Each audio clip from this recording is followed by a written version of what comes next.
Is my life really at risk? And what's going on between the United States and Turkey?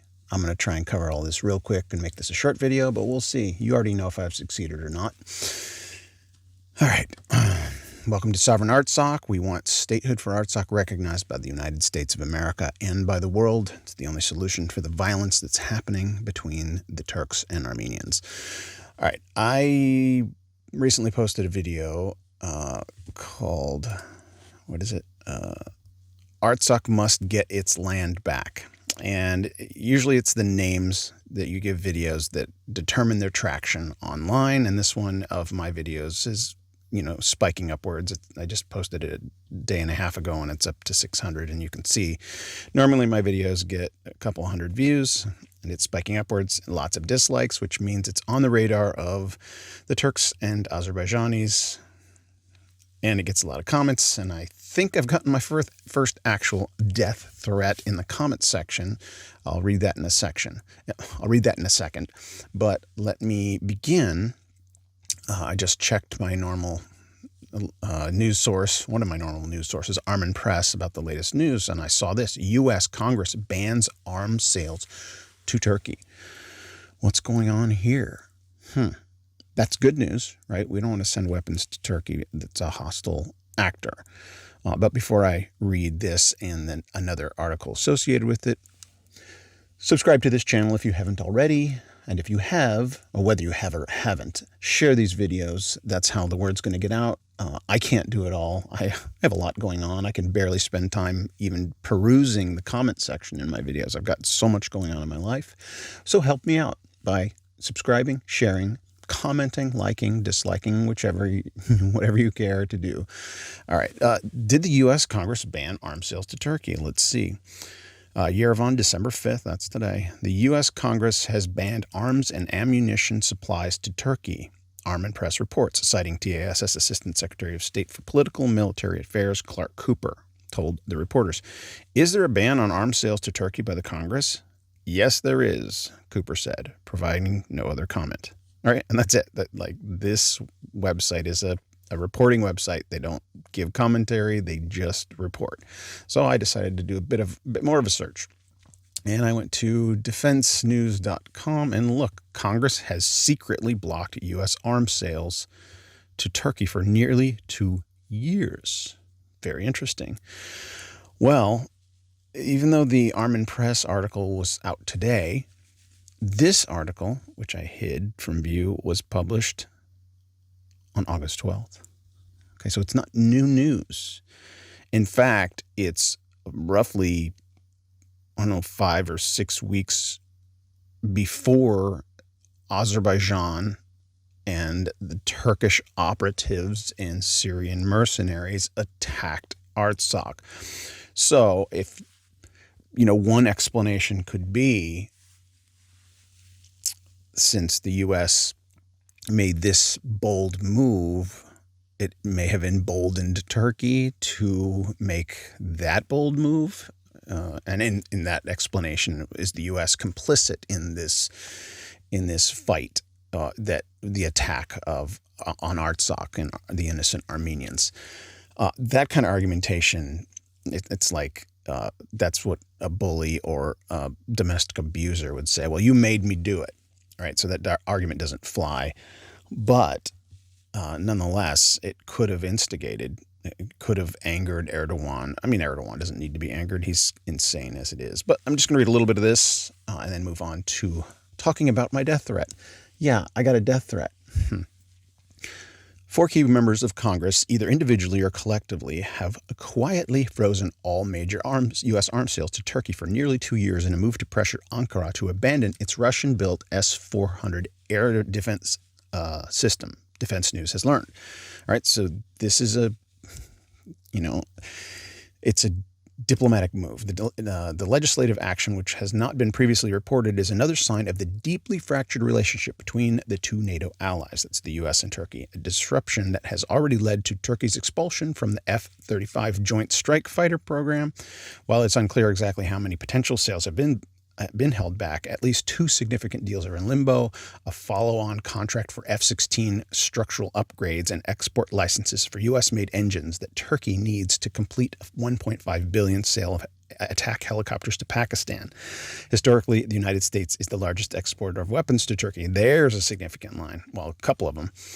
Like Pakistan is hostile to the United States. That's where Osama bin Laden was found and killed. They were harboring him, and Turkey doing a deal. So we're frustrating that deal with them, and we're also traditionally the largest exporter of weapons to Turkey. So holding off on selling weapons to Turkey is a good thing.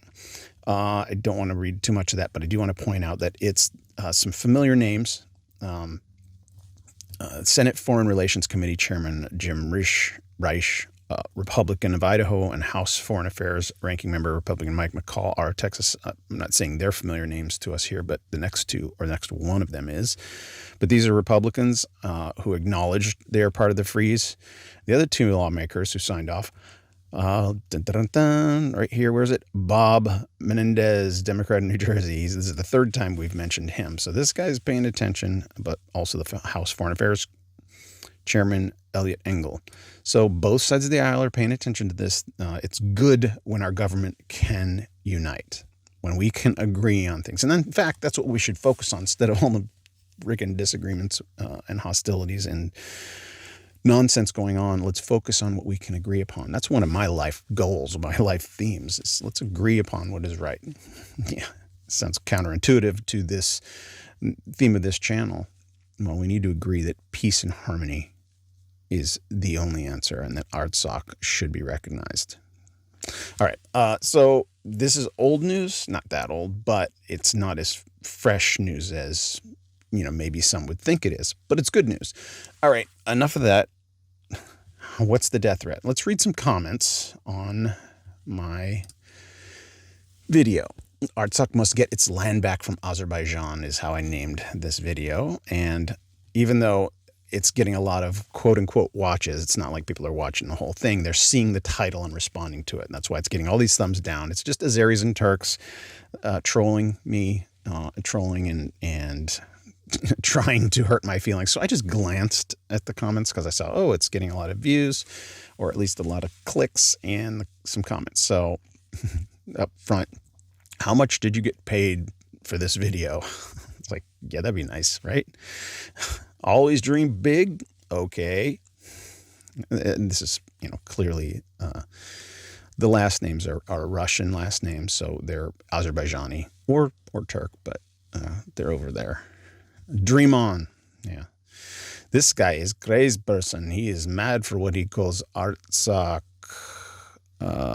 It is dream. This land is our Azerbaijan land. Always they are begging for Christian from USA and say Viva Azerbaijan. All right, I don't know what he's saying. Here's a good friend of ours. He's always here. I jumped at the chance. Oh, he's just talking about another comment I made in that video about China.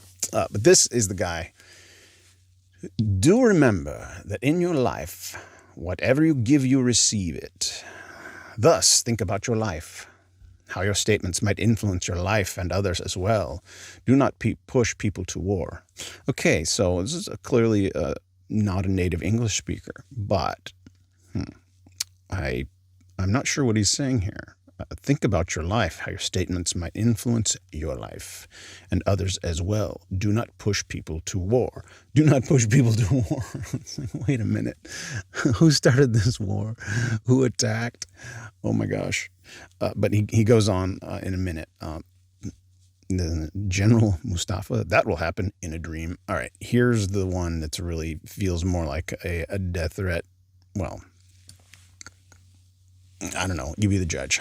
You shall study the history before calling Zankendi as Artsakh, and you shall learn from historical books. I'm like, this guy clearly doesn't know anything about this channel or my other channel, by the way, Tales of Truth. If you don't know about it, go over there and subscribe over there, because that's just full of historians and experts, right? And it's like, you shall learn from historical books. Okay, that's all I've been doing for the past 3 years on this subject matter. And not from the Armenian lobby. All right, it'd be nice to get some money from Armenia, right? And maybe I will get some investors in this project from Armenia, but I'm not getting paid a dime. That called Armenians is part of Karabakh, and Karabakh is and was always a part of Azerbaijan. Karabakh is and always was a part of Azerbaijan. Okay, there's I guess a nugget of truth to that, because Azerbaijan came into existence about 103 years ago, right? So the long history of Azerbaijan, that territory was recognized by Joseph Stalin as a part of Azerbaijan. Okay, yeah, but before Azerbaijan, okay, talk about history. History doesn't go back 103 years. It goes back much further, which is a repeated theme on this podcast. Okay, here we go. It is dangerous to make such videos without studying real facts. It is dangerous. Why is it dangerous to make videos? Well, he goes on. You shall think about your future career, probably means career, and also about your life. All right, this is a threat, clearly. You shall think about your future career, and also about your life. I knew the day I launched into this project. I knew the day I launched into this project that I would be targeted once I put my face out there, once I went public with what I'm working on. And I knew I would be targeted, and I expected this. And this is the first overt. I mean, I haven't read all the comments in all the videos. I got hundreds of comments on some of my other videos. I just I don't have time to page through all those, but I just happened to notice this one toward the top on this recent video. And so threats and intimidation are no reason to stop doing what is right.